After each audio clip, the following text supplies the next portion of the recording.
नमस्कार दोस्तों, स्वागत करते हैं हमारे चैनल पर। कैसे हो आप सब? आशा करते हैं आप सब बढ़िया होंगे। एक तरफ अमरत्व की कथा सुनाई जा रही थी, दूसरी तरफ उसी समय जन्मे एक शिशु जो ऋषि के रूप में अमर हो गए। कहीं सुना है किसी मंदिर को सबसे पहले मुसलमान गर्हिये ने खोजी थी। तो आइए अब बात करते हैं जहाँ पर कई भक्त उन्हें सच्चे मन से याद करता है तो भगवान उनको दर्शन जरूर देते हैं। जी हाँ दोस्तों, आज हम बात करने वाले हैं अमरनाथ की गुफा के बारे में। अमरनाथ गुफा भगवान शिव के प्रमुख धार्मिक स्थलों में से एक है। अमरनाथ को तीर्थों का तीर्थ माना जाता है क्योंकि इसी स्थान पर भगवान शिव ने माता पार्वती को अमरत्व का रहस्य बताया था। इसलिए अमरनाथ को तीर्थों का तीर्थ कहा जाता है। हर साल दुनिया भर से हजारों श्रद्धालु भगवान शिव के दर्शन करने आते हैं। इस गुफा में 10 से 12 फीट ऊंचा प्राकृतिक शिवलिंग बनता है। ऐसा माना जाता है कि इस शिवलिंग के दर्शन करने से भगवान शिव की विशेष कृपा मिलती है। क्या आप जानते हैं कि अमरनाथ गुफा दक्षिण कश्मीर के हिमालयवर्ती क्षेत्रों में है। ये श्रीनगर से लगभग 141 किलोमीटर की दूरी पर 3888 मीटर यानी 12,756 फुट की ऊंचाई पर स्थित है। इस तीर्थ स्थल पर पहलगाम और वालटाल मार्गों से पहुंचा जा सकता है।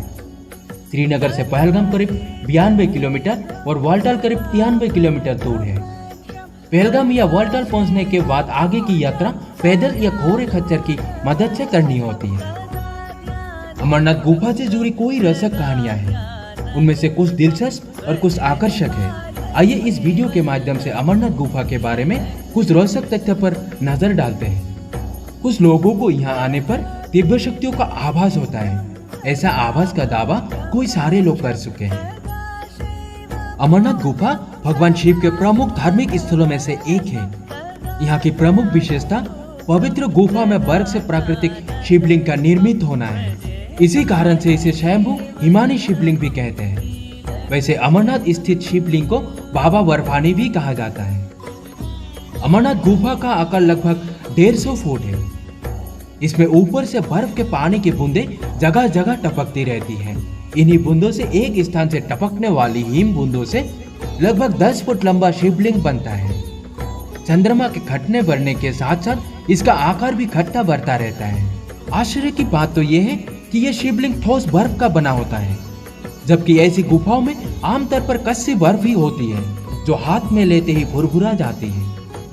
अमरनाथ के प्रमुख शिवलिंग से कोई फुट दूर गणेश, भैरव और पार्वती के वैसे ही अलग अलग हिमखंड भी निर्मित होते हैं।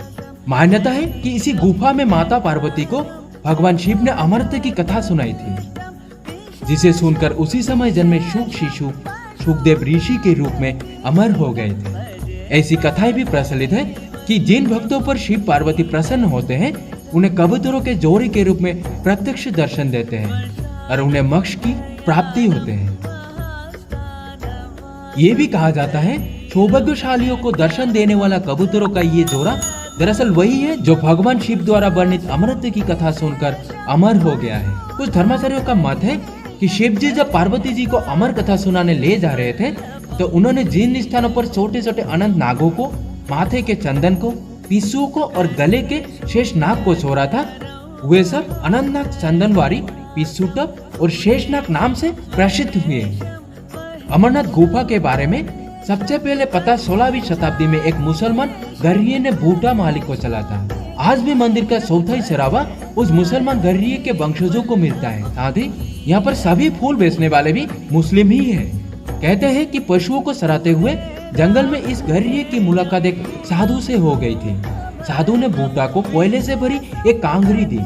जब घर पहुंचकर उसने कांगरी में कोयले की जगह सोना पाया तो वो बहुत हैरान हुआ और उसी समय साधु का धन्यवाद करने के लिए गया, परंतु वह साधु की जगह एक विशाल गुफा मिली और उसी दिन से ये स्थान एक तीर्थ बन गया। अमरनाथ यात्रा को शरी मुबारक भी कहते हैं, जो तमाम भक्तों और साधु संतों के साथ एक जुलूस के रूप में शुरू होती है। हर साल जून महीने के आखिर से प्रारंभ होकर रक्षाबंधन तक यानी 7 जुलाई को भगवान शिव के शरी पूजन के साथ पूरी होती है। इस दौरान आने वाली सभी श्रद्धालुओं की देखभाल की तमाम जिम्मेदारी अमरनाथ श्राइन बोर्ड लेता है। तो दोस्तों, वीडियो कैसा लगा बिना कमेंट करके जाना नहीं। और अगर आप चैनल पर नए हैं तो प्लीज सब्सक्राइब कर लें। अगले वीडियो में और कुछ नई जानकारी लेकर जल्द ही हाजिर होते हैं और तब तक के लिए दे दीजिए इजाजत। धन्यवाद।